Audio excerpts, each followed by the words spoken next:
K그룹타워 101층 펜트하우스의 통유리는 지독하게 차가웠다. 강태준 회장은 그 거대한 유리벽 앞에 서서 거대한 회색이 서울을 집어삼킬 듯 티몰아치는 4월의 눈보라를 무감각하게 응시했다. 그의 발 밑에서 도시는 불빛을 반짝였지만 그 어떤 빛도 방의 냉기를 걷어내지는 못했다.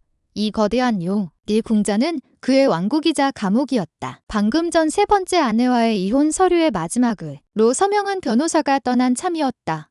2년 만에 파경이었고 그 어떤 감흥도 없었다. 그는 천천히 돌아서서 거대한 흑단 책상으로 걸어갔다. 최고급 이탈리아 가죽으로 마감된 의자에 몸을 묻자 방의 무기 그를 더욱 세게 짓눌렀다. 그의 시선은 책상 한쪽에 놓인 작은 은재 액자로 향했다. 그 안에는 아기가 아닌 그저 검은 점처럼 보이는 7년 전의 초음파 사진이 들어있었다. 후계자 그룹 이 모든 것을 물려받을 피부치. 그는 모든 것을 가졌지만 가장 절실한 것 하나를 갖지 못했다. 그 화함이 오늘따라 유독 사무쳤다. 그는 위스키 잔을 집어들었다. 얼음이 부딪히는 소리마저 이명처럼 날카롭게 들렸다. 그때 책상 위터폰이 낮게 울렸다. 이 집의 총괄 집사인 한 여사의 목소리였다. 회장님, 죄송합니다만 정문에 문제가 생겼습니다. 태준요. 이 미간이 좁혀졌다. 그는 방해받는 것을 극도로 싫어했다. 무슨 문제지? 그의 목소리는 펜트하우스의 온도만큼이나 차가웠다. 한 여는 잠시 머뭇거렸다. 웬 불황자들이 문을 두드리고 있습니다. 경비팀에서 처리하려 했으나 처리해. 태준은 그녀의 말을 잘랐다. 그의 사전에는 처리라는 단어 하나면 충분했다. 비팀이든 법무팀이든 그들은 태준의 심기를 거스르는 모든 것을 치우기 위해 존재하는 자들이었다. 그는 다시 눈보라 쪽으로 고개를 돌렸다. 하지만 1분도 채 되지 않아 인터폰이 다시 울렸다. 이번에는 한 여의 목소리에 당황한 기색이 역력했다. 헤이, 장님 그게 아이들입니다. 아주 어린 아이들입니다. 이 눈보라 속에 태준은 인상을 썼다.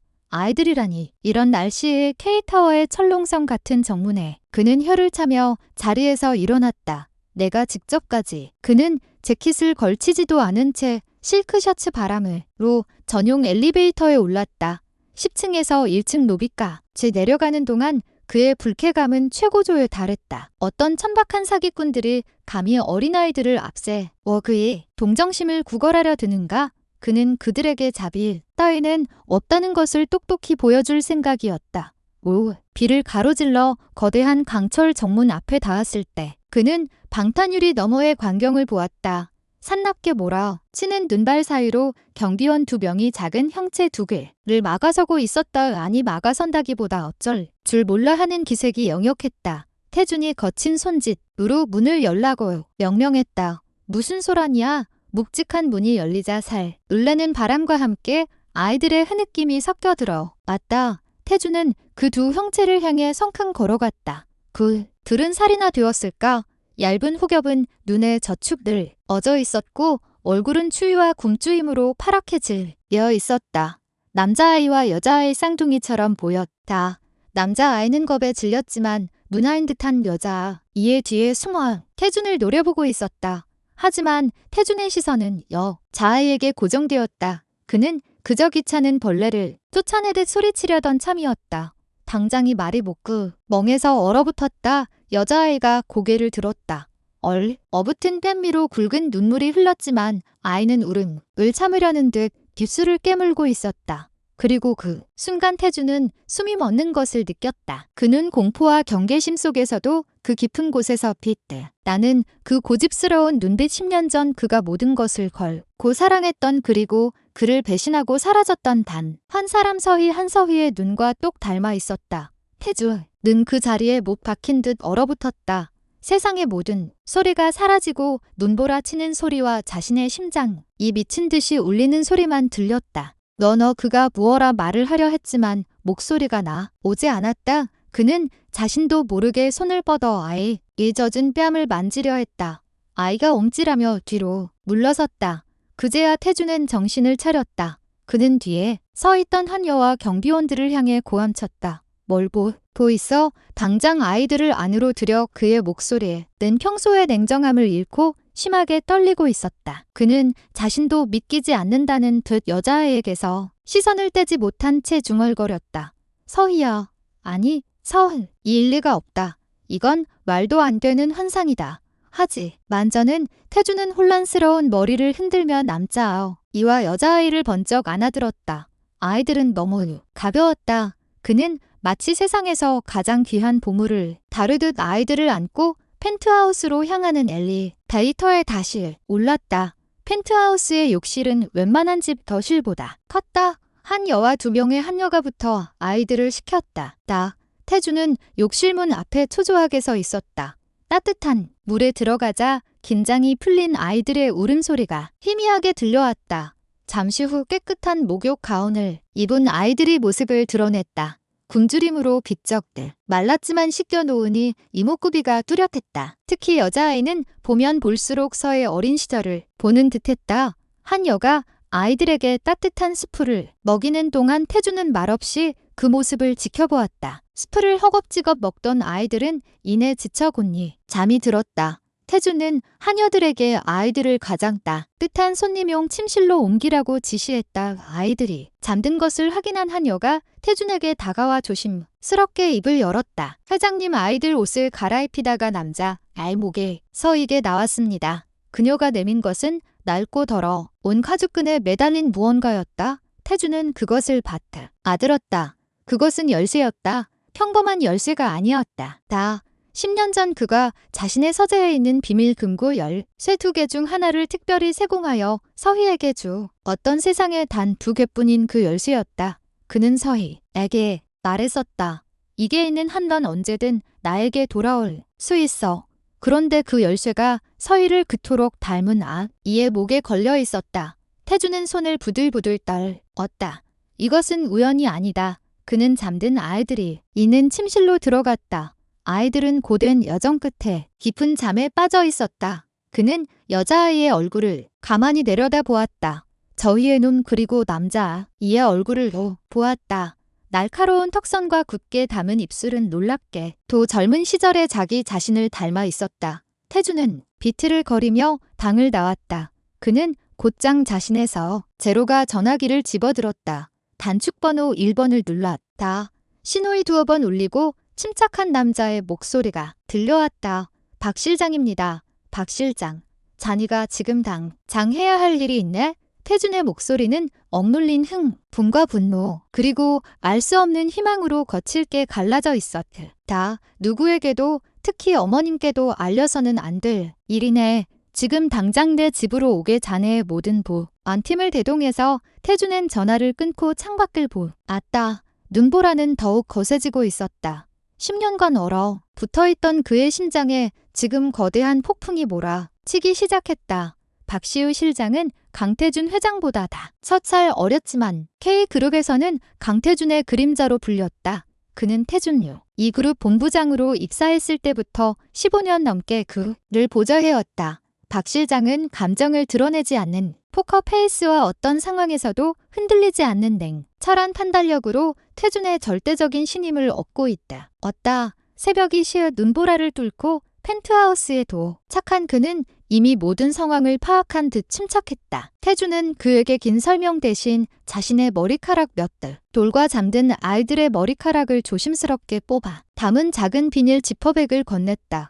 이걸 K그룹 바이오가 아닌 자니가 개인적으로 가장 신뢰하는 외부 기관에 맡기게. 태준의 목소리는 낮게 잠겨 있었다. 결과는 나 외에는 그 누구도 알아서는 안 되네. 나를 제외한 그 누구도. 박 실장은 지퍼백을 받아들며 가볍게 고개를 숙였다. 염려하십시오.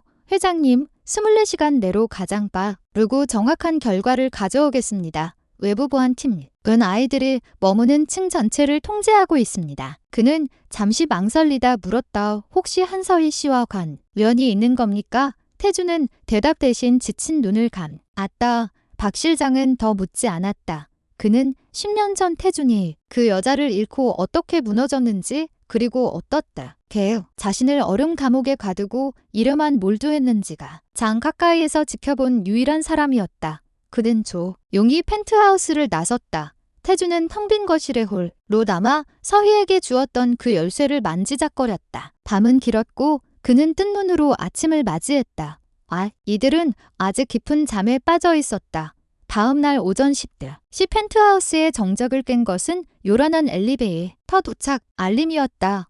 한 여가 안절부절 못하며 태준의 서재로 뛰어들어왔다. 회장님, 명예회장님께서 유해 장님께서 예고도 없이 말이 끝나기도 전에 칠순이 넘은 나이에도 여전히 꼿한 자세를 유지하는 유여사 유명숙과 서재문을 밀치고 들어왔다. K그룹이 창업주인 남편이 쭉 아들 태준이 그룹을 물려받았지만 여전히 K그룹의 상황은 그녀였다. 이게 다 무슨 소리냐? 유여사의 날카로운 목소리가 방안을 찔렀다. 그녀, 이 눈은 분노로 불타고 있었다. 어젯밤부터의 빌딩 보안을 강화하고 내 비서실의 보고까지 차단해. 강태준 니니가 감히 애미의 눈을 가려듣자 하니 어디서 근본도 모를 거지. 꼬맹이 둘을 데려왔다고. 그녀는 태준의 책상으로 다가가 서류철을 내팽을 되쳤다. 태준은 천천히 일어섰다. 모자 간의 대화라. 고는 믿을 수 없는 튀어나오는 순간 태준의 눈빛이 차갑게 가라앉았다.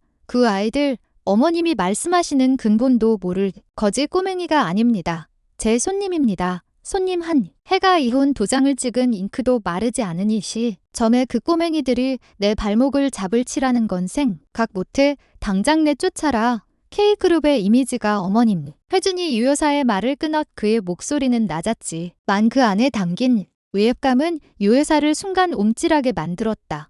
제일 은재가 알아서 합니다. 돌아가 주십시오. 유여사는 아들의 그 완고한 눈빛을 보았다. 그녀는 분노로 입술을 떨었지만 지금은 물러설 때라는 것을 직감했다. 좋다. 하지만 명심해라. 태준아, 네가 예미 이 뜻을 거스르고 그룹을 위험에 빠뜨린다면 나는 네가 내 아들이라 해도 가만두지 않을 게다. 그녀는 매서운 눈초리로 아들을 한 번 더 쏘아보고는 돌아서서 나갔다. 문이 닫히자 태준은 무너질 듯 의자에 주저앉았다. 그는 머리를 감싸쥐었다. 어머니의 경로는 그에게 10년 전 그날의 고통을 다시 상기시켰다. 그날은 비가 내렸다. 서희는 약속들 장소에 30분이나 늦게 나타났다. 늘 따뜻했던 그녀. 위 눈은 낯설게 차가웠다. 그녀는 그가 내민 반지 케이스를 밀어내며 말했다. 미안해요. 태준 씨. 당신의 사랑. 나한텐 너무 무거워요. 그는 믿을 수 없다는 듯 그녀를 붙잡았다. 서희야, 무슨 말이야? 우리가 얼마나 나 돈이 필요해. 그녀는 그의 말을 잘랐는 안정적인 사랑 말고 당장 내 손에 쥘 수 있는 돈이 필요하다고. 저 호텔 사장 알죠? 그 사람이 나한테 당신이 주는 것보다 훨씬 많은 걸 제안했어요. 태준은 망치로 머리를 맞은 듯했다. 그 순수하고 맑았던 서희가 돈 때문에 다른 남자를 만난다는 말을 저렇게 아무렇지 않게 그는 배신감에 몸을 떨었다. 거짓말이지 누가 널 협박하는 거야? 아니요. 그녀는 차갑게 웃었다. 이게 내 본 모습이에요. 그동안 당신을 속여서 미안하네요. K로드 후계자님. 그녀는 그렇게 떠났고 태준은 빗속에서 무너졌다. 그날 이후 그의 심장은 다시는 뛰지 않았어. 추모니 속 개인 휴대전화가 진동했다. 박시우 실장이었다. 태준은 마른 침을 삼키며 전화를 받았다. 마라. 박 실장의 목소리는 평소와 달리 미세하게 떨고 있었다. 회장님, 결과가 나왔습니다. 방금 제가 직접 확인했습니다. 태준은 눈을 감았다. 심장이 발밑으로 떨어지는 것 같기도 하고 목구멍으로 튀어나올 것 같기도 했다. 부계 확률 조수조구 998%입니다. 태준은 전화기를 든 채로 그 자리에 얼어 붙었다. 조수조 아이들이 내 아이들이다. 서희가 희가 나를 배신한 게 아니었다. 그녀는 내 아이들을. 그가 환희와 충격으로 몸을 떨고 있을 때 박 실장 목소리가 이어졌다. 그리고 회장님 한 가지 더 알아낸 것이 있습니다. 10년 전 한서희 씨의 출국 기록을 다시 확인했습니다. 하지만 이상합니다. 그녀는 출국하지 않았습니다. 대신 그녀의 이름으로 거액의 현금이 인출된 내역이 유 여사님의 개인 비서실을 통해 처리되었습니다. 순간 태준의 머릿속에서 모든 조각이 맞춰졌다. 10년 전 그날 서희의 차가운 눈, 빛, 돈이 필요하다던 그녀의 절박한 목소리, 그리고 그 모든 것을 경멸적으로 바라보던 어머니, 유 여사의 얼굴이 겹쳐졌다. 유 여사는 서희가 임신한 것을 알고 있었던 것이다. 그녀가 서희를 내쫓다. 은 것이다. 내 아이들을. 장면은 10년 전 서울의 한 한정식집 별로 바뀐다. 애된 얼굴에 서희가 불안한 듯 앉아있고 그 맞은편에는 유 여사가 기품 있게 차를 마시고 있다. 유 여사는 차잔을 내려놓다. 서류 봉투 하나와 비행기 표를 테이블 위로 밀었다. 내 아들 태준이 아이라지. 서희의 눈이 커졌다. 어떠해? 유 여사는 비웃었다. 내가 모르는 일이서 울 하늘 아래 있을 것 같으냐? 깨끗하게 지우거라. 그럼 이 돈의 2배를 주겠다. 서희는 배를 감싸며 고개를 저었다. 못해요. 아이는 못해. 이 여사의 눈이 뱀처럼 가늘어졌다. 그럼 선택은 하나뿐이네. 이 돈을 받고 네가 임신했다는 사실을 아는 모든 사람과 함께 이 나라를 떠. 태준이 앞에서는 2번 다시 나타나지 마. 만약 네가 이 아이를 낳았대 준이 발목을 잡으려 한다면 명심하거라. 이 아이는 세상의 빛을 보지 못할 게다. 그게 무슨 뜻인지 알겠어? 서희는 공포에 질려 떨었다. 유사는 가방에서 작은 녹음기를 꺼내 눌렀다.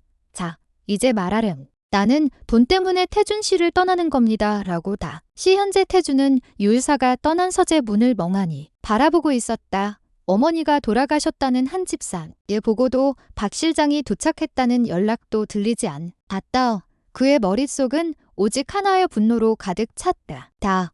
그는 비틀거리며 펜트하우스 밖으로 나갔다. 그리고 유 여사의 전용 엘리베이터가 1층에 도착하기 직전 그 앞을 막아섰다. 문이 열리고 태준의 붉게 충혈된 눈과 마주친 유사는 당황했다. 네가 왜? 10년 전 태준이 목소리는 얼음 조각이 갈라지는 듯했다. 당신이 내게서 빼앗아간 것이 내 여자만이 아니었더군. 그는 유 여사의 팔을 거칠게 움켜쥐었다. 생전 처음 보는 아들의 흉한 기세에요. 여사가 소리쳤다. 이건 나라. 네가 지금 미쳤구나. 한서희에게 무슨 짓을 했습니까? 태준이 포효했다. 내 아이들에게, 당신의 손자 손녀들에게 무슨 짓을 했냐고 물었습니다. 어머님 유 여사와의 격렬한 대치 후 강태준은 꼬박다. 하루를 서재에서 보냈다.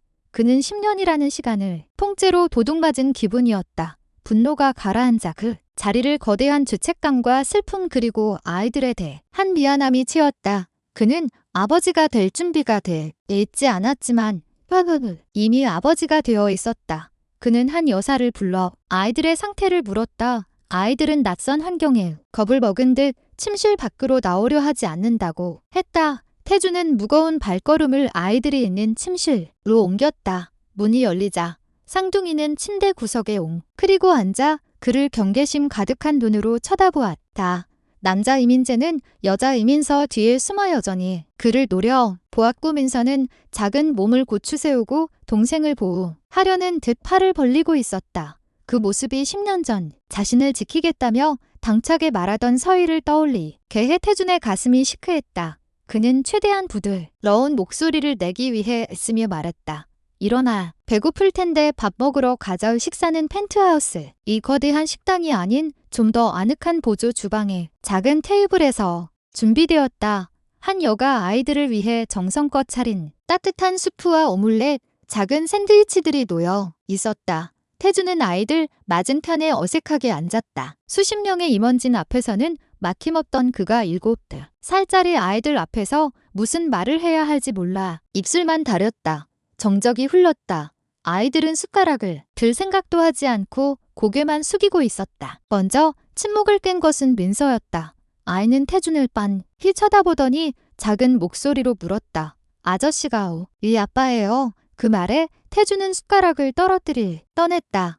그는 마른 침을 삼켰다. 아빠라는 단어가 너무나도 생경했다. 그는 뭐라고 대답해야 할까? 그렇다고 해야 할까? 아니라고 해야 할까? 그가 망설이는 사이 민재가 쏘아붙였다. 아니야, 엄마가 그랬어. 아빠는 아주 멀리 아주 바쁜 곳에 있다고. 태준은 가슴이 저려왔다. 서희가 아이들에게 자신의 존재를 어떻게 설명했을지 어렴풋이 짐작이 갔다. 그는 냅킨으로 입가를 닦는 척하며 감정을 추스르고는 아이들의 눈높이에 맞춰 조심스럽게 말해. 그래, 내가 너희 아빠다. 방태준 아주 오랫동안 너희를 기다렸어. 미안하다. 너무 늦게 그의 목소리가 떨려 나왔다. 민서는 그 말을 듣고도 가만히 있더니 이내 눈물 왜 뚝뚝 흘리기 시작했다. 왜 이제 왔어요, 엄마가. 엄마가 너무 아픈데 왜 이제야? 그 말에 태주는 자리에서 벌떡 일어났다. 그는 아이들 앞으로 다가가 무릎을 꿇었다. 엄마가, 서희가 어디 있니? 엄마는 지금 어딨어? 민서는 울음을 터뜨리며 그에게 달렸다. 엄마가 병원에 있어요. 아니, 병원에서 돈이 없어서 쫓겨났어요. 지금은 아주 춥고 냄새나는 작은 방에 혼자 있어요. 아이에서 툰 말들이 비수처럼 태준의 심장에 밝혔다. 서희가, 그의 아이들이 그런 곳에 있었다니. 민서는 울먹이며 지난 몇 년간의 삶을 두서없이 쏟아냈다. 서희는 몸이 아파 일을 할 수 없었고 그들은 곰팡이 갚인 지하 단칸방을 전전했다. 서희는 매일 밤 기침을 했을 토하기도 했다. 그러면서도 아이들에게는 항상 웃어주며 괜찮아. 엄마, 괜찮아. 아빠가 곧 우리를 데리러 올 거야. 라고 말했다고 했다.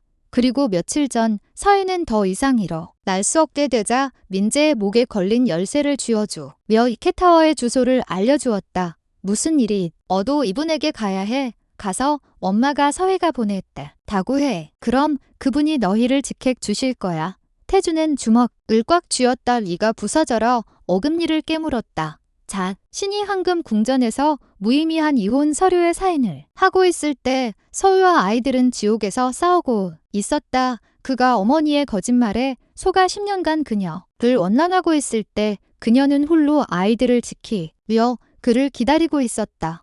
한 여사 태준이 소리쳤다.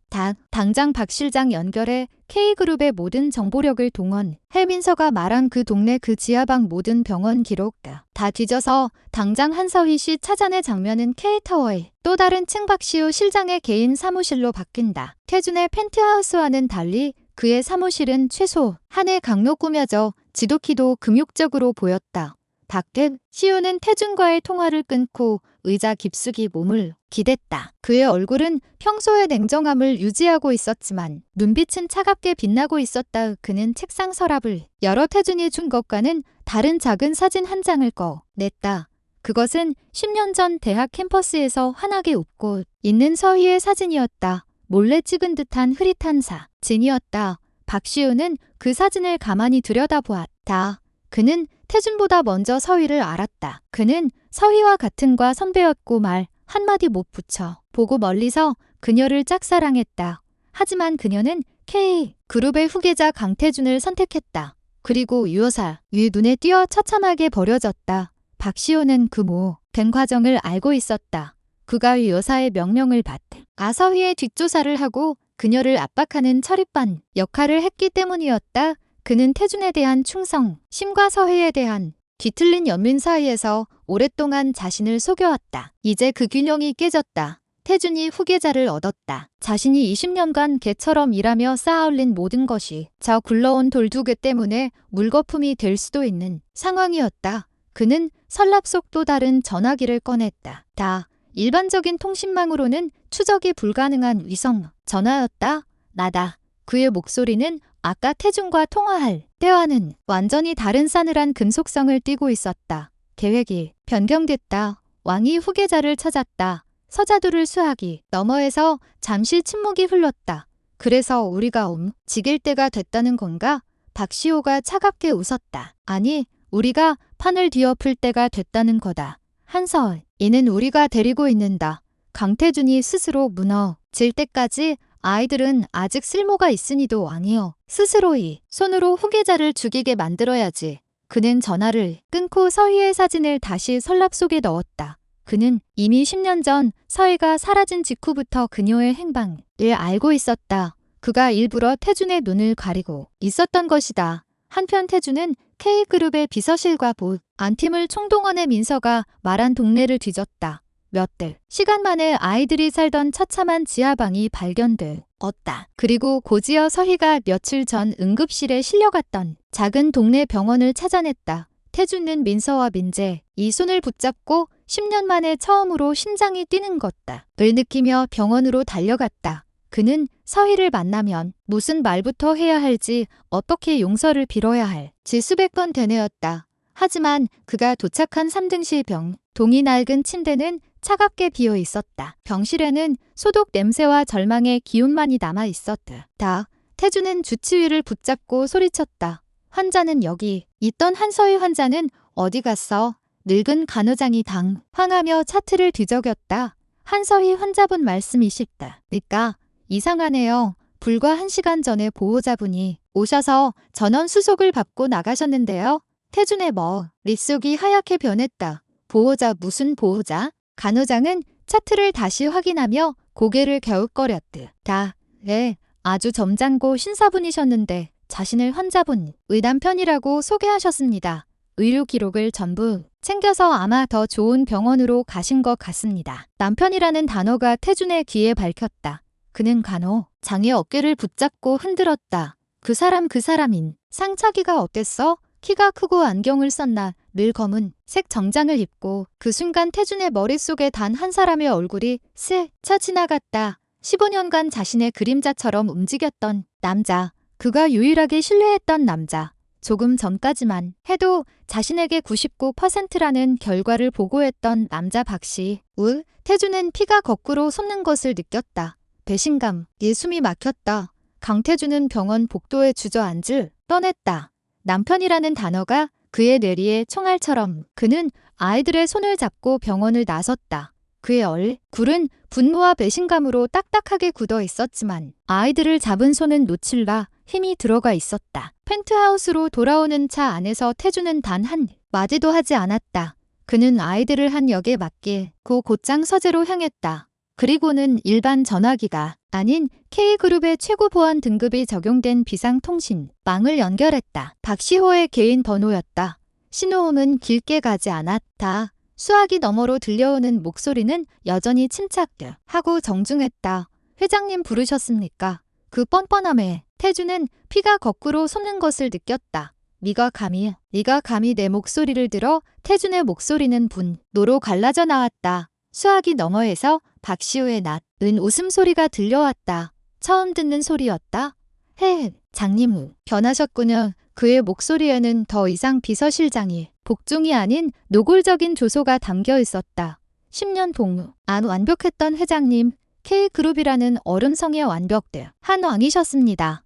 그런데 그 균형이 깨졌습니다. 그 거지 꼬맹이들 때문에 태준은 책상을 내리쳤다. 한서희 어디여 당장 그녀 박시우가 말을 잘랐다. 제가 10년 전에 요유사님의 명을 받아 처리했던 그 여자 말입니까? 아니면 10년 동안 회장님이 찾으실까봐 제가 조용히 뒤를 봐주며 관리했던 그 여자 말입니까? 태준은 숨이 멎었다. 박시우가 처음부터 모든 것을 알고 있었다. 이 여사가 서희를 안 했을 때 그 실무를 담당했던 것이 박시우였고 그 후로도 서희의 행방을 알면서도 자신을 속여왔다. 던 것이다.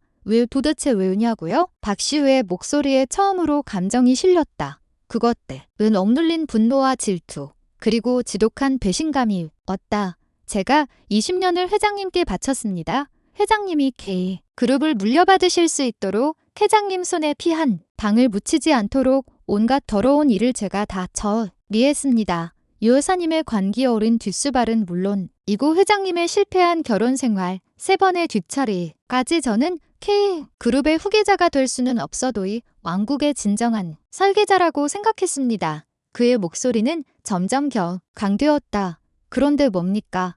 10년간 얼음처럼 차갑던 회장님이 갑자기 나타난 애들 둘 때문에 아버지 노릇을 하시겠다. 제가 20년간 쌓아 올린 이 모든 것 다. 이 고작 그 애들 때문에 무너지는 겁니까? 저는 이 K그룹을 당신의 장난감으로 남겨둘 생각이 없습니다. 태준은 네가 갈렸다. 그래서 네가 원하는 게 뭐지? 돈인가? K루파이어 아니면 건설. 박시우는 다시 차갑게 웃었다. 회장님, 아직도 절 모르시는군요. 저는 전부를 원합니다. 태준은 순간 멈칫했다. 전부라. 이 K그룹 회장님이 가진 지분 전부 51% 말입니다. 끝하게 제게 넘기시죠. 그럼 한서희 씨를 살려드릴 기회를 드리겠습니다. 태준은 전화기를 부술듯 움켜쥐었다. 네가 감히 날 협박해. 넌 내 손에서 못 벗어나. 협박이 아닙니다. 회장님 거래죠. 박시호의 목소리는 이제 얼음장처럼 차가워졌다. 한서희 씨 상태가 아주 안 좋습니다. 다발성 장기, 부전. 제가 아니었으면 진작 깨죽 어슬 목숨입니다. 지금도 제 전문 의료팀이 겨우 숨만 붙여놓고 있죠. 제가 아는 한이 서울 시내에서 그 희귀한 약물과 장비를 구할 수 있는 사람은 저밖에 없습니다.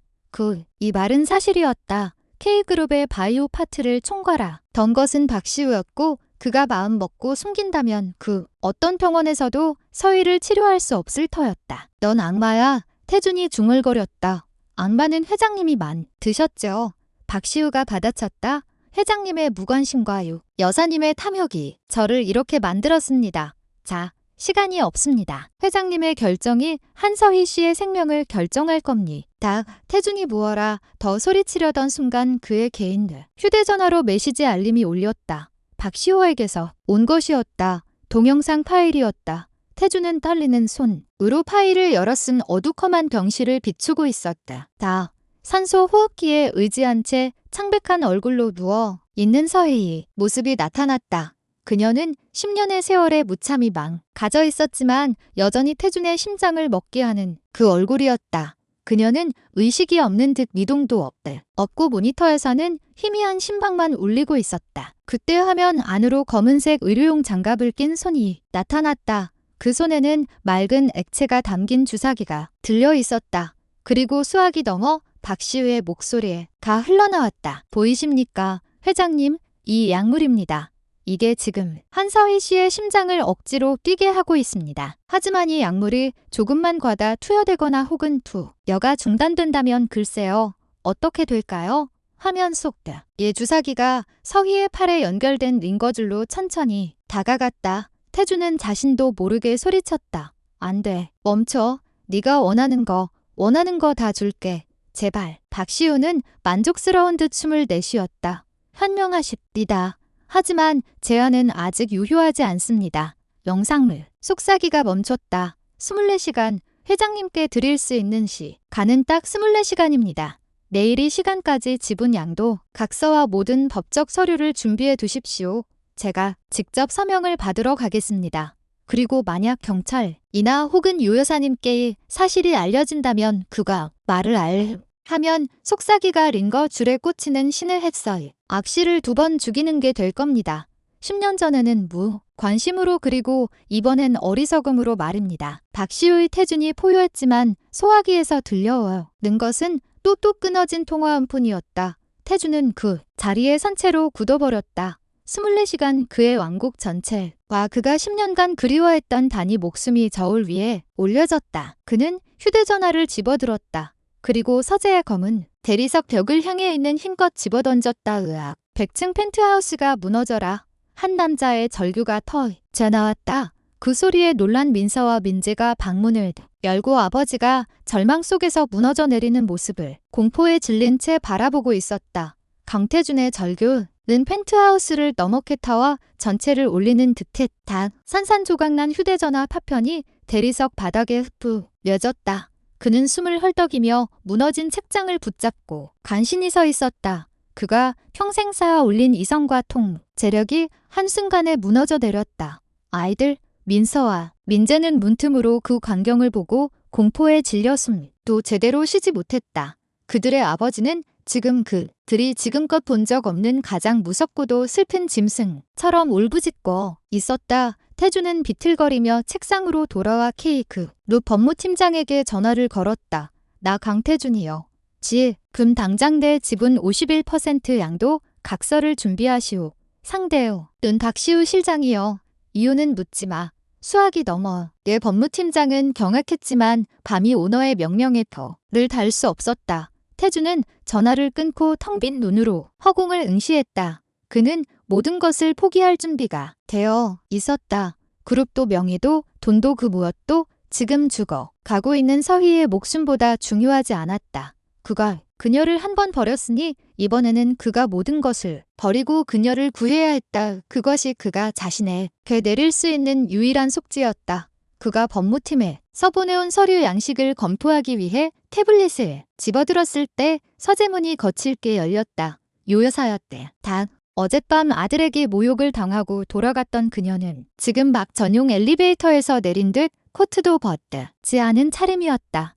그녀의 얼굴은 분노가 아닌 알 수 없는 결연함으로 굳어 있었다. 그녀의 시선은 태준의 손에 들린 태블릿과 문틈에 숨어 겁에 질린 채 울고 있는 두 아이에게 차례로 닿았다. 아, 이들이었다.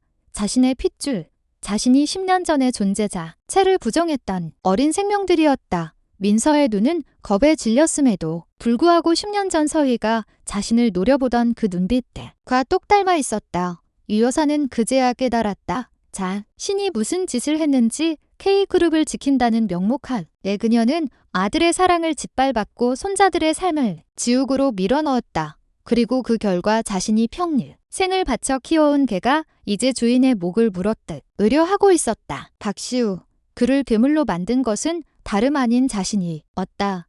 자신의 탐욕과 잔인함이 박시우라는 괴물을 키워냈고 이제 그 괴물이 자신의 아들과 손자들을 삼키려 하고 있었다. 유 여사는 태준에게 다가가 그의 손에 들린 태블릿을 빼앗아 바닥에 내동댕이 쳤다. 어머니 태준이 눈을 부릅고 소리쳤다. 지금 뭐 하시는 것?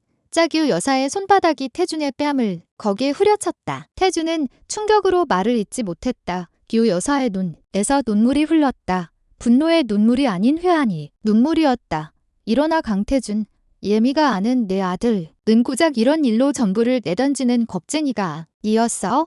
태준은 어처구니가 없다는 듯 웃었다. 겁쟁, 이하 어머니가 날 이렇게 만들었잖아. 당신이 신이 서희를 쫓아내지 않았더라면, 당신이 10년 전에 그 더러운 돈으로 내 인생을 망치지 않았더라면, 그래 맞아. 여 여사는 순순히 인정했다. 그녀의 목소리는 한없다. 이 가라앉아 있었다. 다 내 죄다. 내가 괴물을 얻고 내가 내 아들의 눈을 가렸다. 그러니 이 일은 내가 수습한다. 그녀는 아들의 어깨를 붙잡고 펴세웠다. 네가 지금 그 서류에 사인을 하면 넌 서희도 잃고 그룹도 잃고 저 아이들도 잃어 박씨. 오는 그런 놈이다. 놈은 절대 약속을 지키지 않아. 태준은 혼란스러웠다. 그럼 어떡하라고 나보고 서희가 죽는 걸 그냥 보라고. 유 여사는 태준의 눈을 똑바로 바라보았다. 아니, K그룹의 안주인 유명숙이 어떻게 자리에 앉았는지 내 놈의 그 똑똑한 실장님이 잠시 잊으신 모양이더구나. 그녀는 태준을 지나 자신의 전용 서재로 향했다. 그곳은 태준에서 쟤보다 더 고풍스럽고 더 많은 비밀을 담고 있는 방이었다. 그녀는 40년 된 금고를 열고 낡은 전화번호부 한 권을 꺼냈다. 그 안에는 K그룹의 공식적인 임원 명단에는 없는 이미 은퇴했거나 사라진 사람들의 이름이 적혀 있었다. 박 실장이 K그룹의 현재라면 나는 K그룹의 과거 그 자체다. 이 여사는 첫 번째 번호를 눌렀다. 수학이 넘어서 늙은 남자의 목소리가 들려왔다. 누구신진 아다? 최 장군 30년 전 자네 아들. 옥숨 오늘 갚아야겠네. 그녀는 전화를 끊고 다음 번호를 눌렀다. 김희원 비서실이지. 당장 받고 내가 누군지 안다면 3분 안에 연결해. 그녀의 목소리는 차분했지만 그 안에는 거스를 수 없는 힘이 실려 있었다. 그녀는 K그룹이 40년간 쌓아올린 모든 인맥, 모든 빚, 모든 약점을 동원하기 시작했다. 그녀는 박시우가 모르는 유 여사 자신만이 관리해 온 그림자 네트워크를 가동했다. 은퇴한 국정원요, 부패한 전직 경찰고의 간부, 심지어 사채시장, 이 거물까지 그들은 모두 유 여사에게 거대한 빚을 지고 있었다. 박시우, 내 아들 놈이 키우던 하나가 지금 주인을 물려고 해. 그놈이 지금 불법 의료시설을 차리고 사람을 감금하고 있어. 내 손주들을 위협하고 있다고. 그녀는 돈과 권력 그리고 협박을 동시에 사용했다. 박시우가 K그룹의 정보망을 이용한다면 그녀는 대한민국 그 자체의 어두운 이면을 움직였다. 시간은 속절없이 흘러갔다. 태준은 서재에서 초조하게 기다렸다. 아이들은 한 여사가 돌보며 잠이 든 상태였다.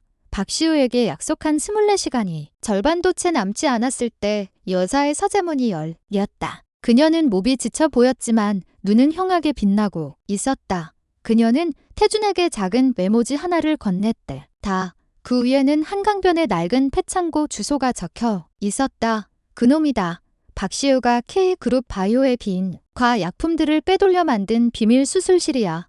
태준이 메모를 움켜쥐고 뛰어나가려 할 때 요사가 그의 팔을 붙잡았다. 태준아. 그녀의 목소리가 떨렸다. 그놈은 네가 올 줄 알고 있을 게다.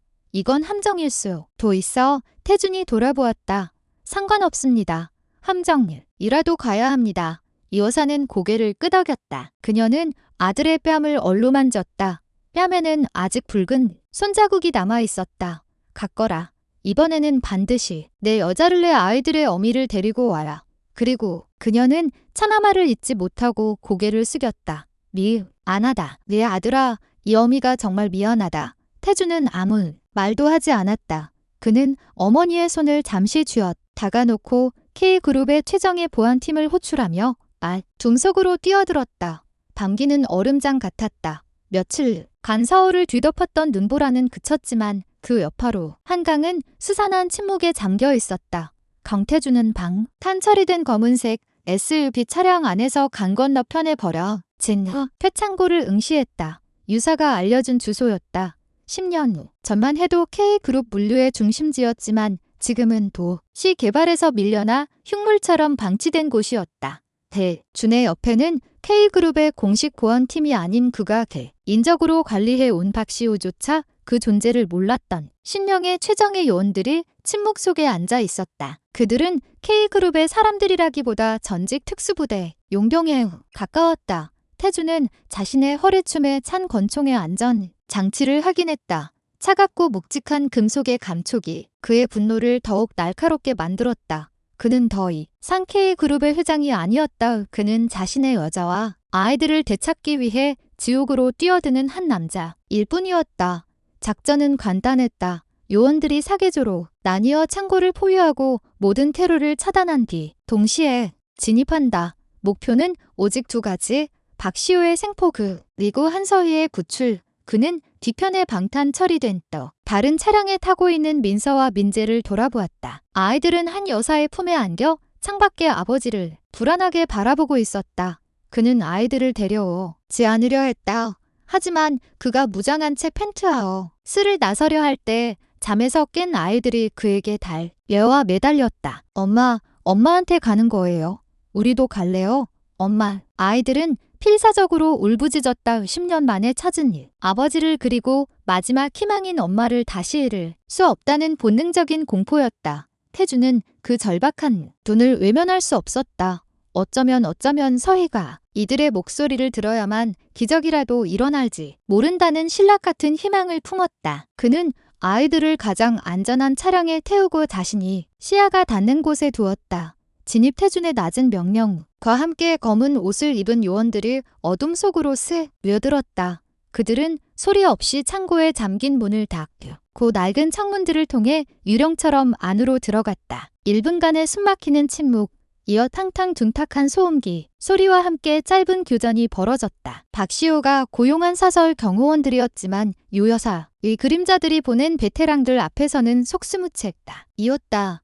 NDB 시주 확보 완료. 목표물 박시훈 중앙구역 의료시설의 이어폰에서 침착한 보고가 흘러나 맞다. 태준은 차문을 박차고 나갔다. 요원 2명이 그를 엄호하며 창고의 중앙 철문으로 향했다. 문이 열리자 먼지와 약품 냄새가 뒤섞인 역한 공기가 솟기쳤다. 참고 내부는 거대했지만 중앙에는 컨테이너 박스들을 개조해 만든 가설 의료시설이 자리 잡고 있었다. 태준은 그곳을 향해 달려갔다. 입구에서 요원들에게 제압당한 박시우가 태준을 발견하고는 피에 젖은 입으로 조소했다. 그는 유여사의 개입을 예상하지 못했다. 결국 오셨군요, 회장님. 하지만 너무 늦었습니다. 서희는 어디서 태준은 박시우의 멱살을 잡고 그를 벽에 쳐왔다. 박시우는 고통에 찬 신음을 뱉으면서도 광기 어린 눈으로 태준을 노려봤다. 내가 20년간 당신을 위해 모든 것을 그런데 당신은 그는 막 힘을 다해 품 안에서 무언가를 꺼내려 했다. 사희였다. 그가 영상에서 보여주었던 서희의 심장을 먹게 할 수 있는 그 약물 다 같이 죽는 거야. 하지만 태준은 그보다 빨랐다. 그는 더 이상 기업가가 아니었다. 분노의 찬태는 박시우의 손목을 부러뜨릴 듯이 꺾었고 주먹을 그의 얼굴에 내리고 잣다. 내 놈은 내게서 아무것도 빼앗아가지 못해. 태준의 포효와 함께 박시우가 닭으로 쓰러졌다. 요원들이 즉시 그를 결박했다. 대준은 그를 돌아보지도 않고 의료시설 안쪽으로 뛰어 들어갔다. 그곳은 커튼으로 가려진 임시 병실이었다. 서희야 한서희 그가 커튼을 젖혔다. 그곳에 그녀가 있었다. 영상에서 본 그대로 창백한 얼굴로 수만 왼튜브와 전선에 연결된 채 누워 있었다. 그녀의 호흡은 금방이라도 끊어질 때 희미했고 신박해의 신호만이 그녀가 아직 살아있음을 알리고 있었다. 태주는 그녀의 침대 곁에 무릎을 꿇었다. 그는 떨리는 손으로 그녀의 차가운 손을 잡았다. 서희야, 나야, 태준이야. 내가 왔어. 내가 너무 늦었어. 그의 눈에 서 뜨거운 눈물이 그녀의 손등 위로 떨어졌다.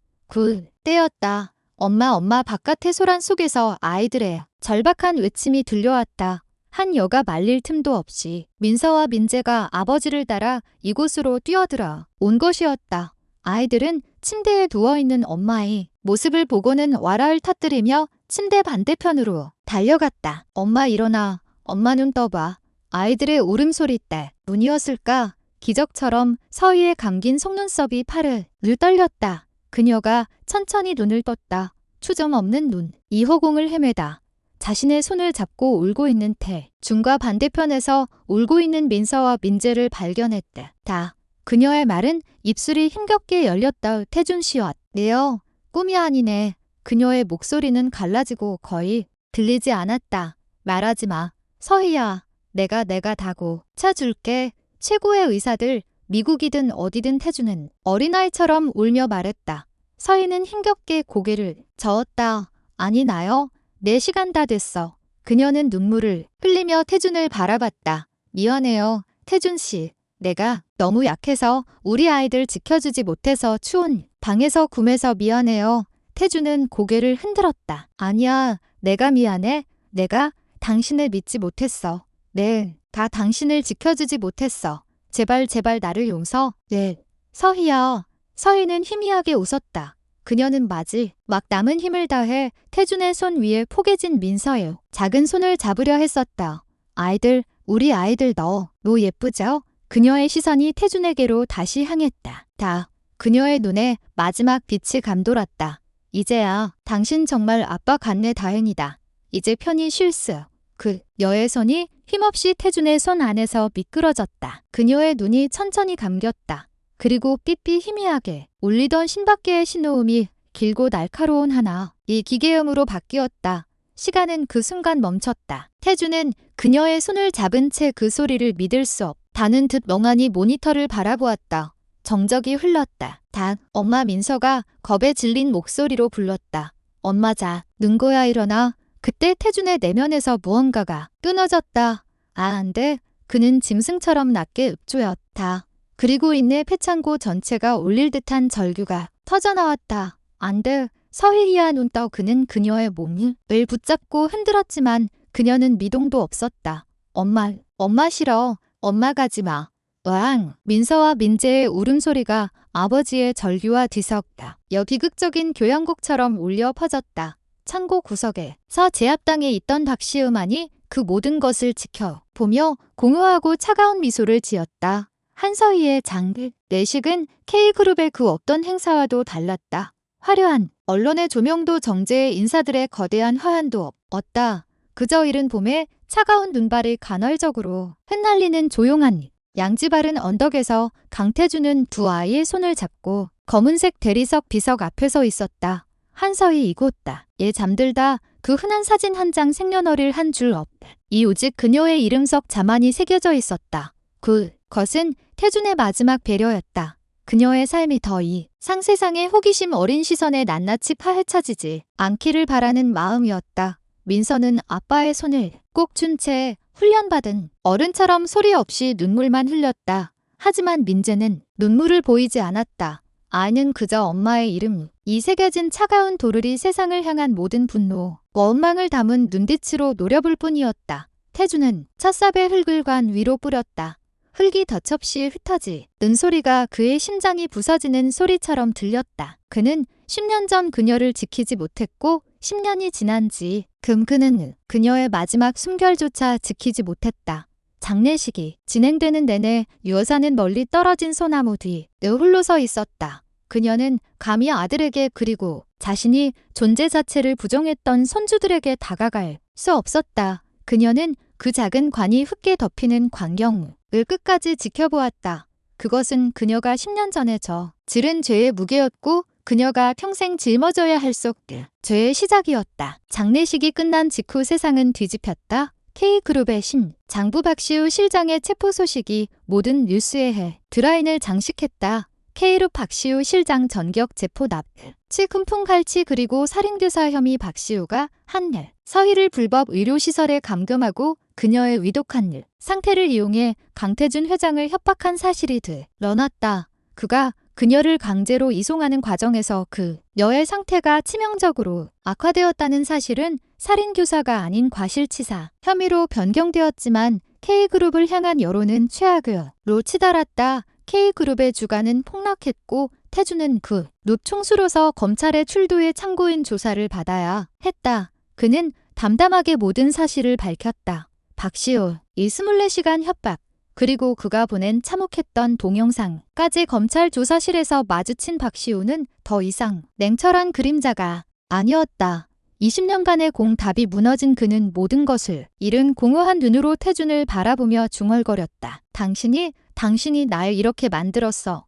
당신의 무관심. 이태준은 그를 경멸의 눈초리로 바라보며 차갑게 말했다. 아니, 내 놈의 탐욕이 너를 삼킨 거다. 너는 내게서 서희를 2번이나 빼앗아갔어. 지옥에서 평생 생속죄해라. 박시우는 결국 모든 혐의가 인정돼 무기징역에 가까운 중형을 선고받고 법정에서 퇴장했다. 속 시원한 사이다였지만 태준의 마음은 여전히 공허했다.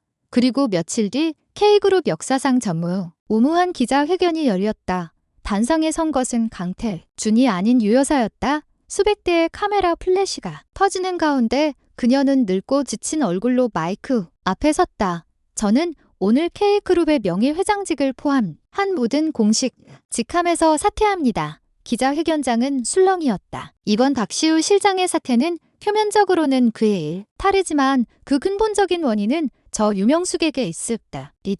그녀는 심호흡을 했다. 그녀의 목소리는 떨렸지만 눈빛은 단호했다. 저는 10년 전 K그룹을 지킨다는 명목하에 제 아들의 인생에서 가장 소중했던 한 여인을 잔인하게 쫓아냈습니다. 기자들은 숨을 죽였다. 이것은 단순한 사태가 아닌 한 재벌 총수일가의 부에 대한 고백이었다. 저는 그녀에게 돈을 쥐어줘 제 아들 곁을 떠나라고 협박했고 그녀가 임신한 제 손주들의 존재를 알면서도 그들을 지옥 갔다. 가난 속으로 내몰았습니다. 저의 그 오만함과 잔인함이 박시우라는 괴물을 만들었고 결국 한 생명을 앗아가갔습니다. 그녀는 고개를 깊이 숙였다. 저는 K그룹의 회장으로서가 아닌 한 아이의 어미이자 할머니로서 하늘에 있는 그 여인에게 진심으로 사드립니다. 그녀는 자신의 전 재산을 사회에 환원하겠다고 발표했다. 그녀의 모든 개인 자산은 고 한서희의 이름을 딴 한서희 재단에 기부되어 미혼모와 그 아이들을 돕는데 쓰일 것이라고 했다. 태준은 펜트하우스에서 그 기자 회견을 묵묵히 지켜보았다. 어머니의 눈물 어린 사주에도 그의 얼어붙은 마음은 녹지 않았다. 용서는 그렇게 쉬운 것이 아니었다. 세상의 폭풍이 지나간 후 태준에게는 오직 2아이만이 남았다. 그는 법무팀을 시켜 가장 먼저인 신고를 마쳤다. 한민서 한민재는 이제 법적으로 강민서 강민재가 되었다. K그룹의 유일한 후계자 다 된 것이다. 하지만 아이들에게 그런 것은 중요하지 않았다. 그들은 엄마를 잃었다. 거대하고 차가운 펜트하우스는 이제 아이들의 공간이 되었다. 태준은 자신이 집무실 절반을 아이들의 놀이방으로 개조했다. 고급 장난감과 책들이 방을 가득 채웠지만 아이들의 웃음소리는 좀처럼 들리지 않았다. 태준은 버지가 되는 법을 처음부터 배워야 했다. 평생 기업 인수합병 서류만 만지던 그의 거친 손은 이제 딸아이의 머리카락을 엉성하게 묶어 주어야 했다.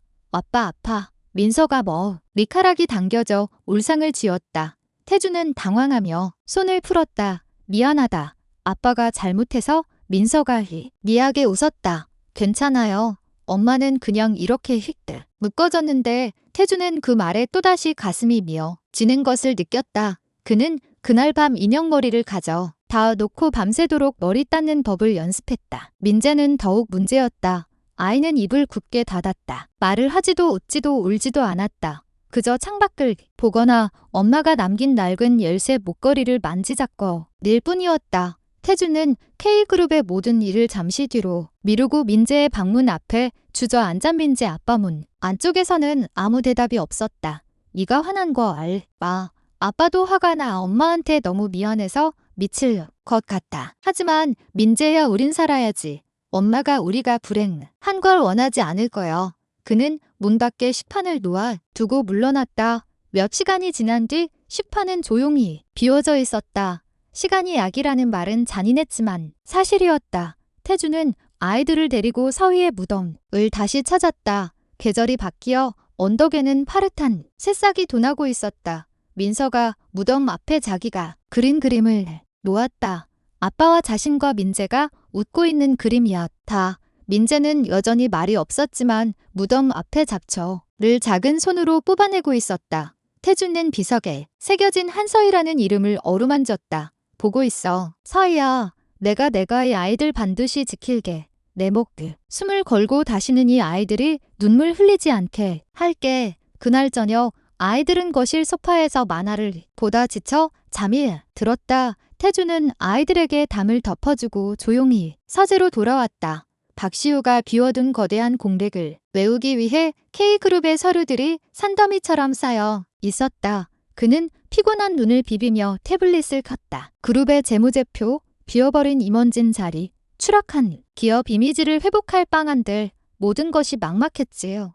그는 이제 도망칠 수 없었다. 지켜야 할 아이들이 생겼기 때문이었다. 그는 서류를 검토하며 아주 오랜만에 아주 희미한 안정감을 느꼈다. 모든 것이 제자리를 찾아가는 것 같았다. 시간은 상처를 무심하게 덮어주었다. 지독했던 겨울과 봄이 지나고 서울에는 눈부신 여름이 찾아왔다. 다우 K타워층 펜트하우스의 방탄 유리는 더 이상 차가운 폭풍을 막아내는 성벽이 아니었다. 거대한 통창 너머로 태준이 특별히 지시해 옥상에 만든 작은 정원이 펼쳐졌다. 방태준은 값비싼 실크셔츠 소매를 걷어붙인 채 난생 처음으로 바비큐 그릴 앞에서 서툰 손놀림으로 고기를 뒤집고 있다.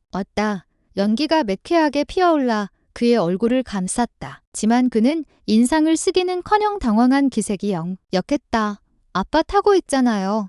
다 탔어. 민서가 깔깔 거리며 잔디밭을 뛰어다녔다. 그의 옆에는 여전히 말이 적었지만 쟤는 아버지의 곁을 떠나지 않는 민재가 앉아있었다. 민재는 작은 집게로 샐러드를 뒤적이며 태준 이 태워버린 고기를 보고는 희미하게 입꼬리를 올렸다. 아빠 그냥 한 여사님 부르면 안 돼요. 민서의 놀림에 태준은 헛기침을 했다. 아니가 할 수 있어. 이건 기업 인수보다 훨씬 어려운 일이군. 그는 어설프게 고기를 접시에 담았다. 비록 절반은 탔지만 그것은 그가 10년 만에 처음으로 가족이라 는 이름 아래 누리는 평화였다. 세상의 폭풍은 나간 듯했다. 박시우는 감옥에 갔고 요사는 모든 것을 내려놓고 시골의 요양원으로 물러났다. K그룹도 눈주가 폭락의 위기를 겪었지만 태주는 서희 이름으로 설립된 재단에 막대한 기부를 하고 그룹들 이 투명 경영을 약속하며 겨우 안정을 되찾고 있었다. 그는 이 평화가 영원하길 바랐다. 그날 오후 아이들이 낮잠에 빠진 사이 태주는 서재에서 밀린 서류를 검토하고 있었다. 그때 낯선 번호로 전화가 걸려왔다. K그룹도 보안 시스템을 통과한 비서실에서도 확인하지 못한 번호였다. 태준이 의아해하며 전화를 받았다. 강태준 회장님 되십니까? 수화기 너머에서는 늙고 지친 남자의 목소리가 들려왔다. 저는 서초동에서 작은 법률사 우소를 운영하는 김영환 변호사라고 합니다. 태준은 미관을 좁혔다. K그룹의 거대한 법무팀과는 전혀 상관없는 이름이었다. 누구신지 잘 묻고 한서희 씨의 법률 대리인이었습니다. 그 말에 태준은 숨이 멎다. 서희의 법률 대리인 한서희 씨께서 돌아가 시기 몇 주 전를 찾아오셨습니다. 자신이 혹시라도 잘못될 경우를 대비해 편지와 유언장을 반드시 강태준 회장님께 직접 전해달라고 하셨습니다. 박시호 실장이 체포된 이후 상황이 정리되기를 기다렸습니다. 회장님 괜찮으시다면 지금 제가 K타워로 비해와 있습니다. 태준은 아무 말도 할 수 없었다. 서희가 유언장을 무슨 이유로 그는 당장 로비로 내려오라고 지시했다. 김영환 변호사는 그의 사무실만큼이나 날고해진 서류 가방을 들고 나타났다. 그는 태준의 거대한 펜트하우스에 압도된 듯했지만 이내 품 안에서 노란색 서류 봉투 하나를 꺼냈다. 한서희 씨는 누군가를 몹이 두려워하고 있었습니다. 김 변호사가 조심스럽게 입을 열었다. 자신이 여사님 쪽 사람에게 감시당하고 있다는 것은 알고 계셨습니다. 하지만 그 감시가 단순한 감시가 아니라 자신과 아이들의 목숨을 위협하고 있겠다고 판단하셨습니다. 그래서 저 같은 눈에 띄지 않는 동네 변호사를 찾아오신 겁니다. 그는 봉투를 태준에게 건넸다. 이것은 유언장입니다.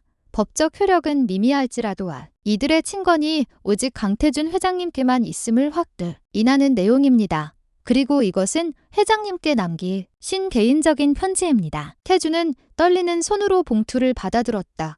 변호사가 돌아간 후 태준은 아이들이 잠든 것을 확인하고는 자신의 침실에 딸린 작은 서재로 들어갔다. 그는 위스키를 한 잔 따았지만 마시지는 못했다. 그는 천천히 편지 봉투를 열었다. 그 안에는 낡은 편지 몇 장과 서희가 아이들을 데리고 도망치던 시절에 찍은 듯한 모서리가 다른 폴라로이드 사진 한 장이 들어 있었다. 서희가 민서와 민재를 품에 안고 억지로 웃고 있다. 는 사진이었다. 그리고 그녀의 떨리는 필체가 눈에 들어왔다. 태준 씨에게 편지를 당신이 읽게 된다면 저는 아마 당신 곁에 없겠죠.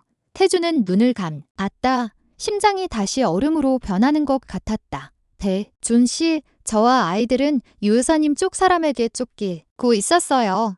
박시우라는 사람이었어요. 그는 유 여사님의 명령이라며 우리 모자에게 당장 한국을 떠나라고 협박했어요.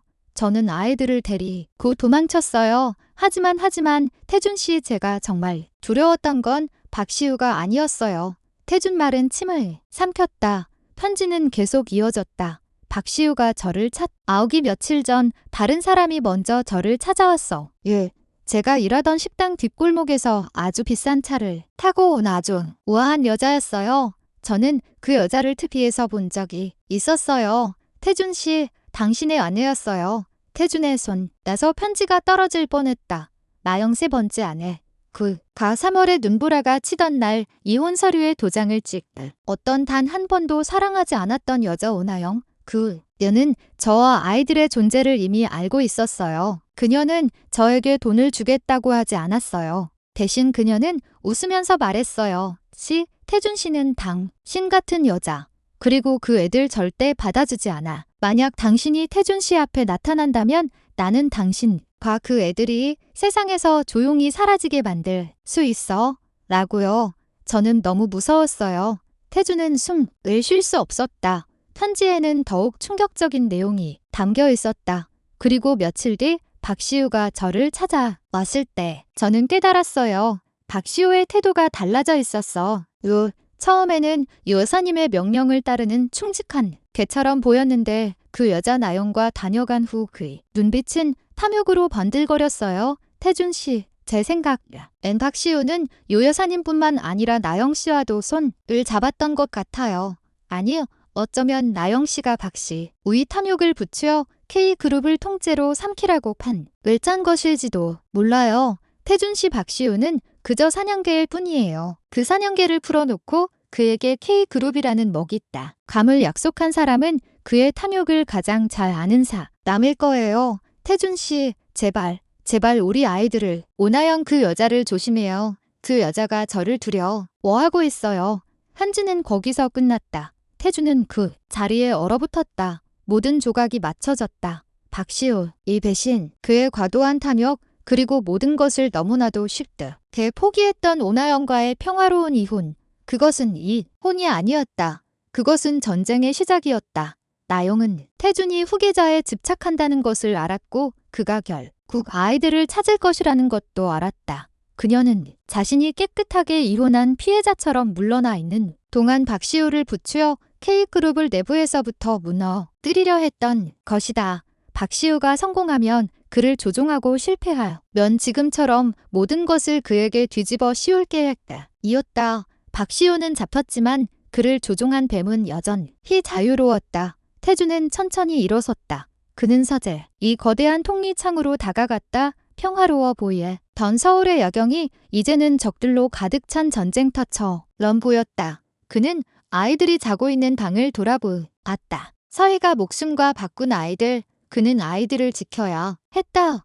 그때 그의 시선이 타워 앞 광장 건너편 도로에 고정되었다. 나측은 검은색 마이바에 흐량한데 가로등 불빛 아래 멈춰섰다. 차문이 열리고 안 벽하게 재단된 흰색 드레스를 입은 오나영이 내려왔다.